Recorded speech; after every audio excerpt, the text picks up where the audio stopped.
sa straight natin ginamit para sa touring setup.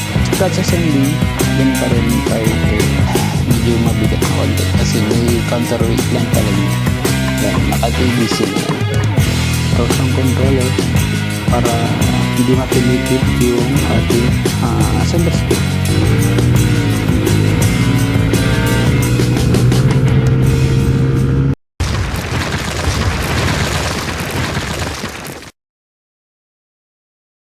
Yo, what's up mga penyo, and welcome to another episode. For today's episode, magse-set up tayo ng touring setup para sa TSMP na CVT setup for NMAX TechMax. Kunin ko lang, naka-open na ito, nilipat ko na yung pin from curve, ito yung curve, ito yung straight. So sa straight natin ginamit para sa touring setup.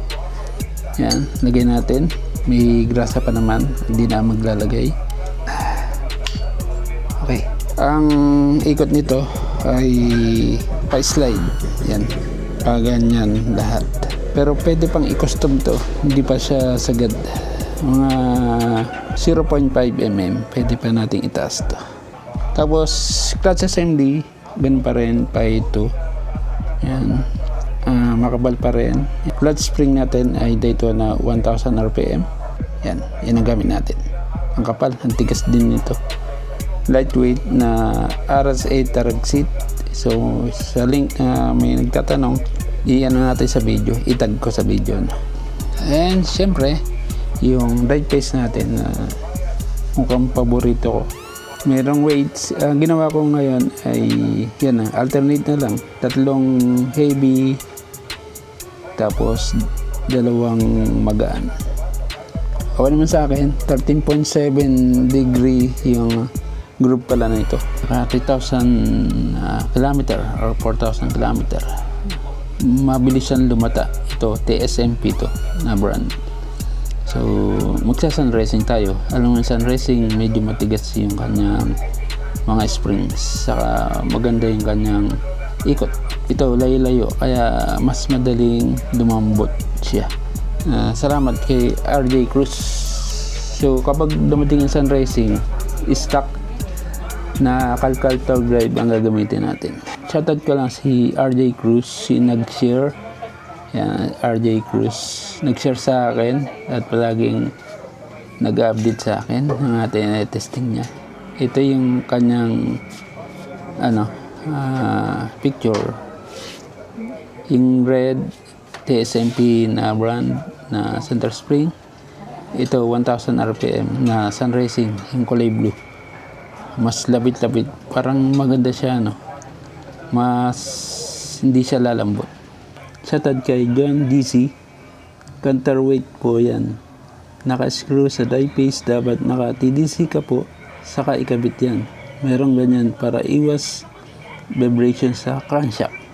Di ba kapag sa installation, kung kailangan mag TDC, kailangan mayroong instruction kapag binili mo yung isang item. Ito kasi nung sa box walang kasamang instruction. So means kahit hindi siya naka TDC, plug and play na lang pwede ito. Alright, so nag-research din tayo sa Google.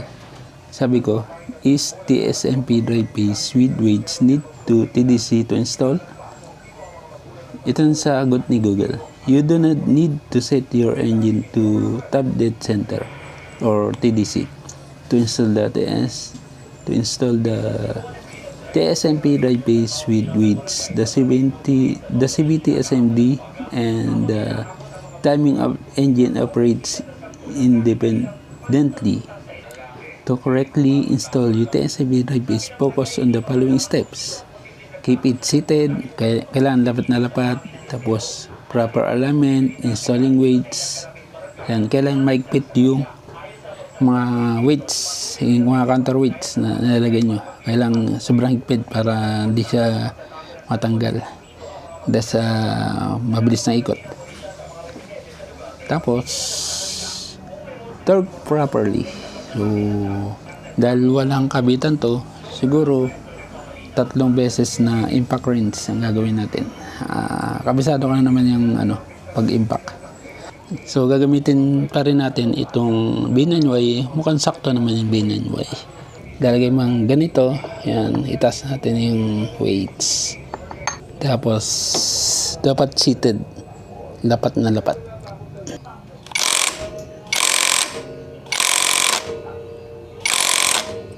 Ganito na lang.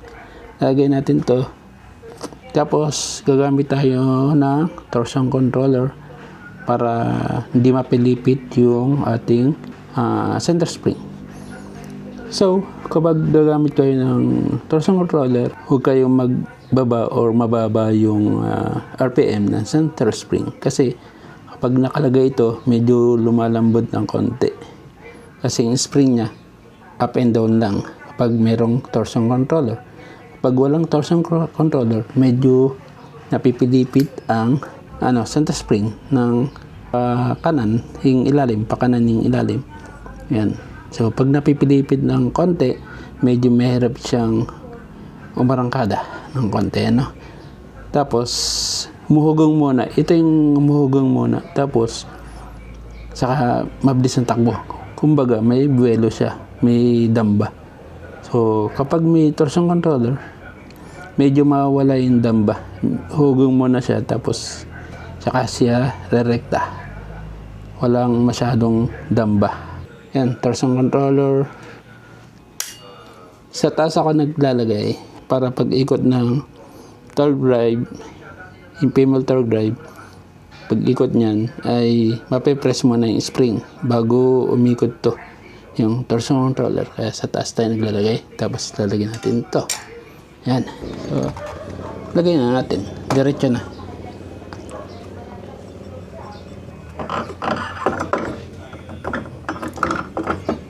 Yan. Okay. Yan. Yan. Ito yung ginagamit ko. Yung aftermarket sa aftermarket na torque drive. Match silang dalawa.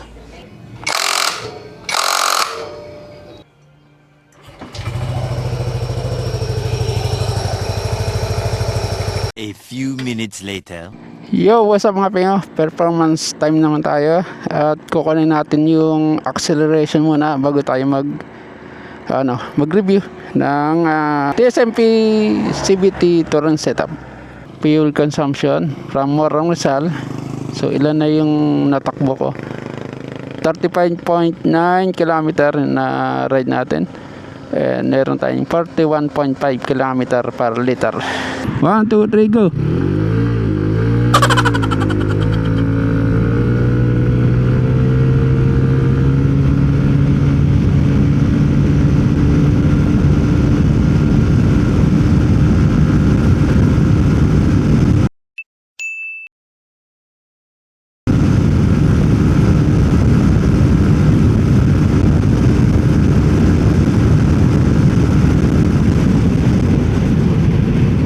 Alright.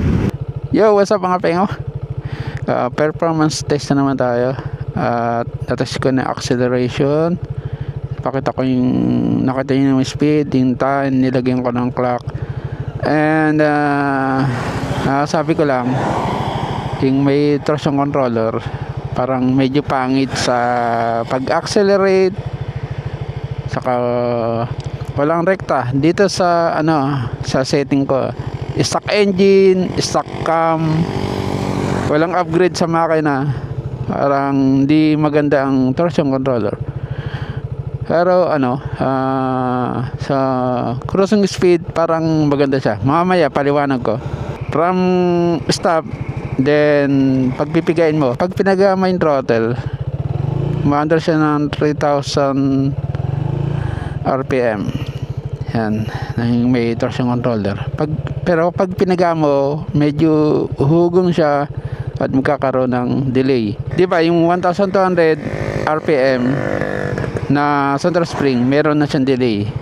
Ngayon, nung nilagyan ko ng torsion controller, may konting delay pa rin. Nadagdagan ng delay. Pero umaandar siya ng 3,000. Yan, 3,000 sakto. Para kapag accelerate mo, yung umaandar ka, may humps, tapos pipigay mo yung throttle, ganito yung mangyayari. Ang tagal niyang bago umabante. Meron siyang delay kasi pag ikot ng throttle, umiikot din yung spring, hindi siya masyadong nape-press, kaya may delay. Kaya ang ginagawa ko, pag piniga mo yung throttle, babalik mo yung throttle, yan, tapos under ko ulit para maganda yung acceleration mo, para di siya masyadong malakas sa gas. Pero sa traffic ito, nakikita ko na malakas sa gas yung merong torsion controller. So hindi ko siya recommended sa city driving, yung merong torsion controller. Touring mode, yan. Ito ay pang long ride. Pero parang medyo bilisan ko ng konti kasi may truck.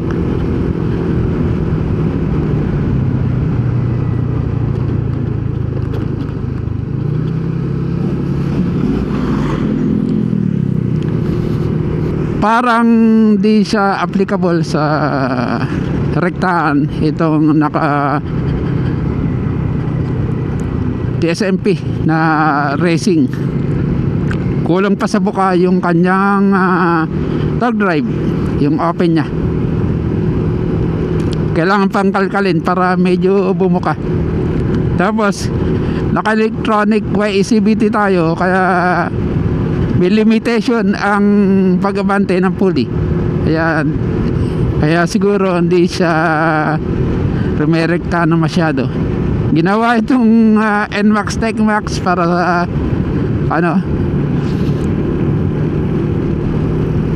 para sa biyaheng chill lang, di masyadong ma-speed. Pag lusong, yun, may bilis naman, right? Parang hindi siya bagay sa naka straight profile ng torque drive kapag racing. Gusto niya yung curve, yan.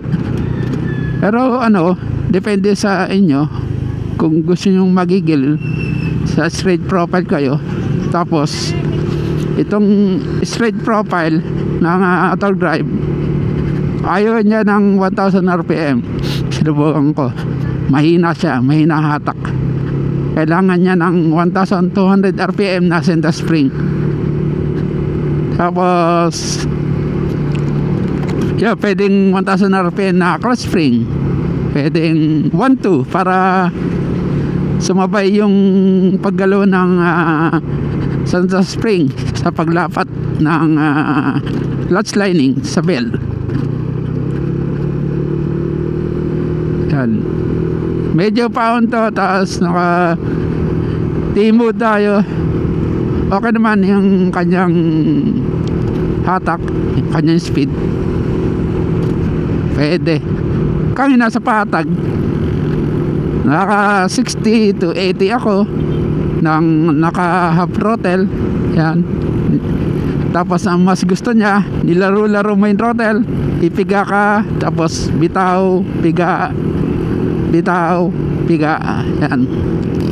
Kapag naka straight profile tayo, medyo matagal sumarado yung torque drive natin, kaya ito ay high speed.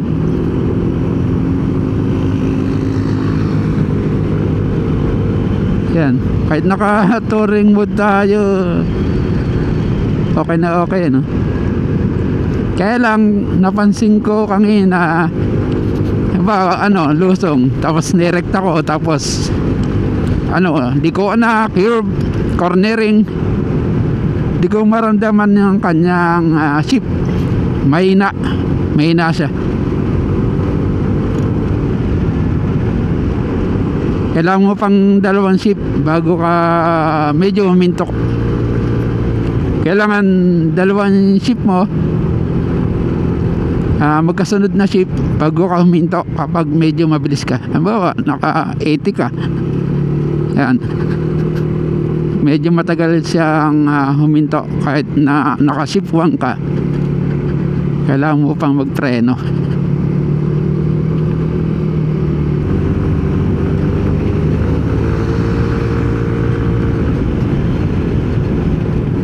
Kahit nakatimod, okay na okay ano. Sa duluhan, siguro mag-speed to ng 120, 125 sa pantay na road. Medyo lusong siya.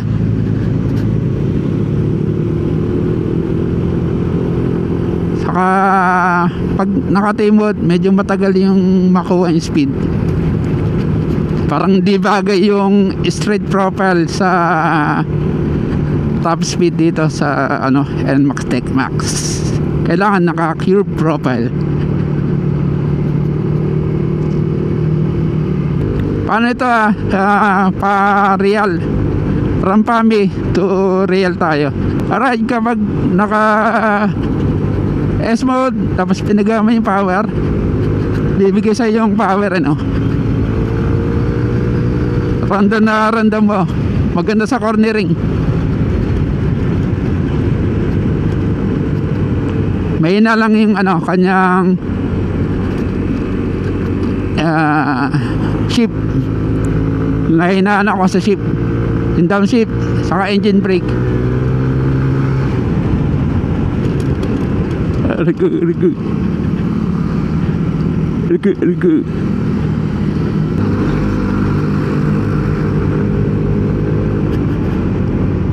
Yan, pag pinagawa mo ganyan, bilis rumekta. Kaya lang sa dulo kinakapos ako. Kailangan mo siyang mag-upgrade ng makina.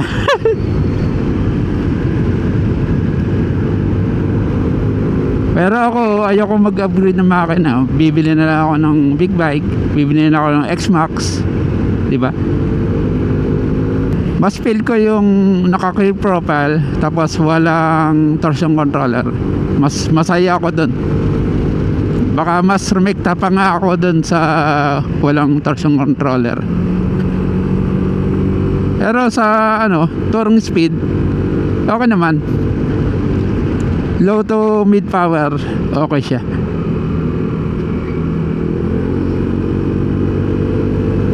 Yan o.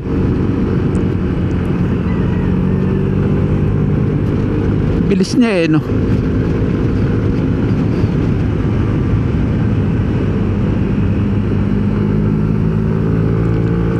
Masigla yung motor. Kaya lang mamaya testing natin yung fuel consumption nito. Nag racing tayo. wala kasagas to. Inang cons ito. Nararamdaman ko yung ikot ng ano, yung torsion controller kapag nakatsinelas ako, kapag bibili lang sa tindahan. Ayan, ganun. Pero kapag nakasapatos, hindi naman, smooth naman.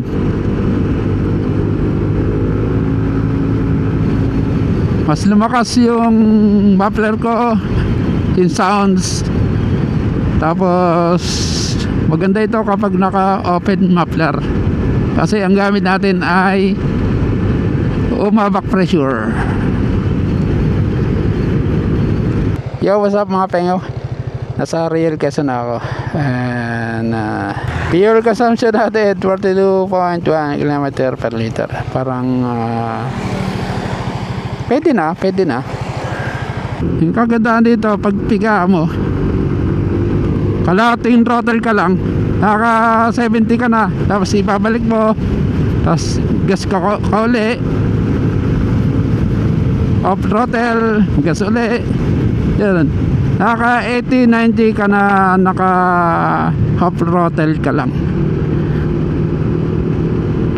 Mas maganda ito sa touring, pero sa rektahan medyo kulang pa. So kailangan mong ipakalkal yung open nito. Yung close okay na. Kung ang maintaining speed mo ay 80 to 100, pwede na to. Makaka 80 to 100 ka, naka half throttle ka lang. Basta laro-laro yung main throttle, aba, pipiga ka. Maka 60 ka, off main throttle, on uli. Kasi patagal umatras yung belt ito, so palaging high speed to.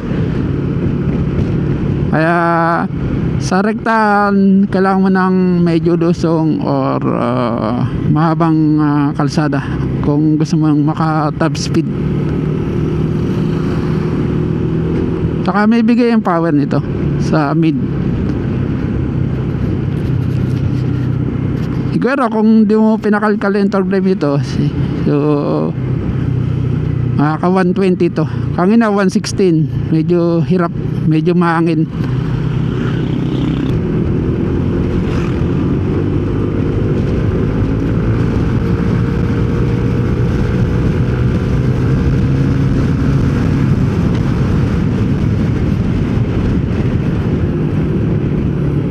Kaya dito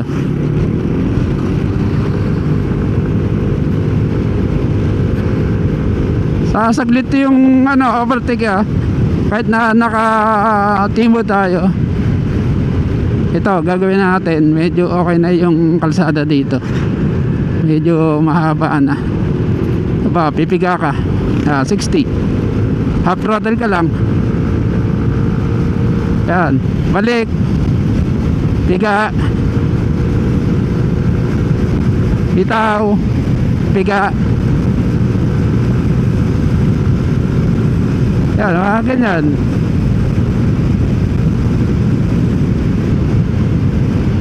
Laro-laro mo yung throttle para maganda yung speed mo, tapos matipid ka. Ganun lang style dito.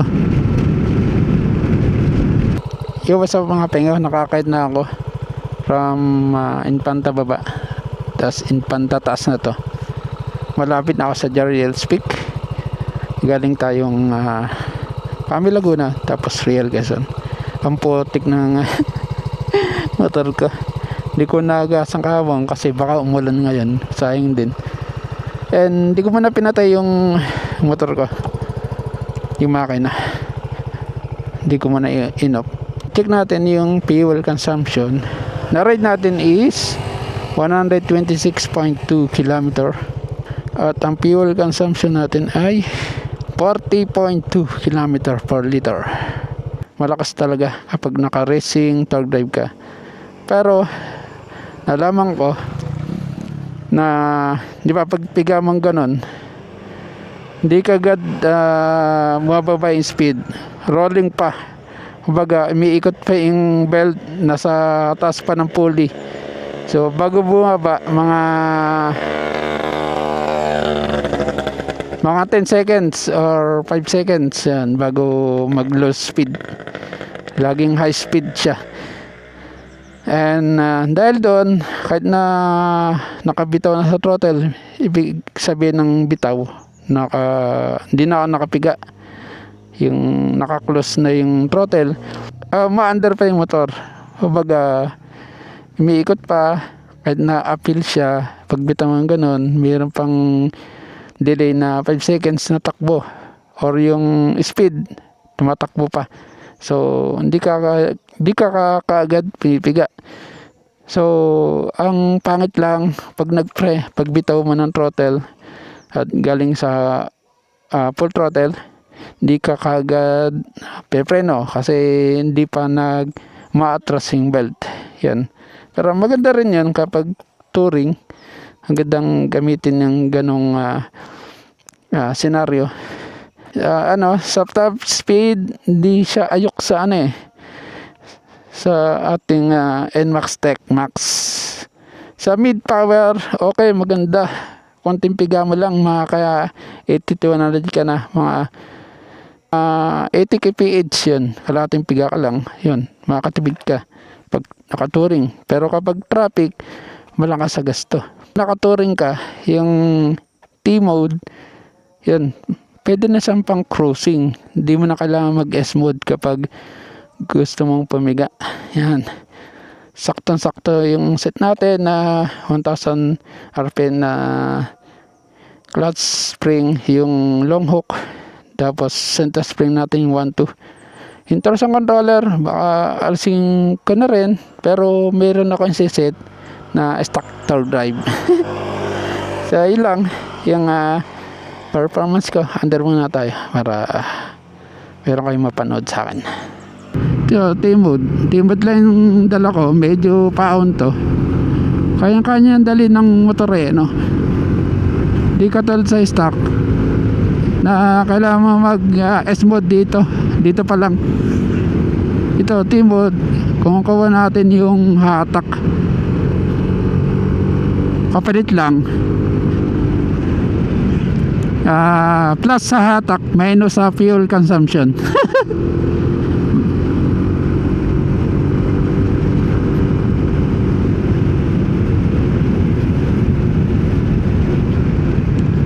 Tapos nararamdaman ko yung paon ako, nag plus 1 ako kapag yung full throttle ako tapos sobrang aon. Itong SMP na torque drive, mas gusto niya ng mahabang kalsada para mag top speed. Pag maliit na kalsada katulad sa Mabitak, sa May Johnson, ano siya, hindi siya maka top speed. 115, 160 lang yung top speed ko dun. Ang baba, no? Para sa isang naka-racing. Ang kapangitan lang dito sa YECBT, yung tulak na torque drive, hindi siya sumasagad. Parang hindi siya sumasagad kahit anong gawin ko, kahit 2DP belt, yung HARC na pang NMAX turbo, wala din. Parang may limit yung pag abante ng pulley natin. Kahit na i-redegree mo yung pulley, baka hindi rin mag top speed. Mas mabuti kung gusto nyo ng mabilis, maka top speed kayo ng 140, mag bolt on, voltage 5, bolt on. Tapos cam gear, tapos kasi kapag nag bolt on tayo, pag nakulangan tayo, susunod yung throttle body upgrade, tapos yung fuel injector, lahat ng upgrade do. Itong setup natin sakto sa T-mode, kaya lang mabilis tumaas yung kanyang RPM, so kailangan sigurong ipa-remap para ma-unlock yung RPM limit. About 10,000 RPM tayo, 10,800, tama ba? Magiging 11,000, magiging 12,000 para smakto yung ating setup.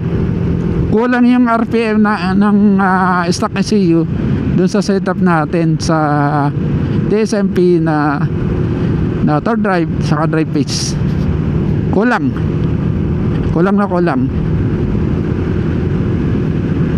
Pwede kung mag 1,000 RPM kayong center spring, yan, sasakto yan. Kaya lang matagal siyang mag-speed. Kailangan ng mahabang rekta. Kahit dito kailangan ng mahabang rekta, kaya lang naubos yung RPM, sumasagad na. So kumbaga, pag nasagad na yung RPM, wala nang itutulak pa, wala nang i-top speed. Wow, 116, 120, yan. Pag medyo pababa, kaya ng 125 dito.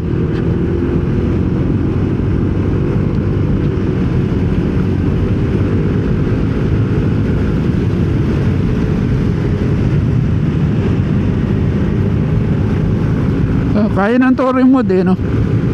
So ilang mga pengo, dito na ako sa may Jariels. Kakain ako ng pansit mix. Alright mga payo, gusto muli sa another episode, itatag ko yung mga products. Don't forget to click the subscribe button and bell notification for more updates and episode. Alright mga payo, stay safe and ride safe always, and bye bye. Hey, kain yan dito sa kabila. Ayun pala.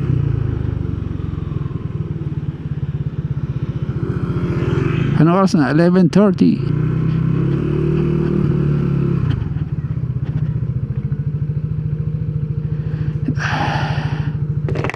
Alright, 1:31. 40. Pwede silang right.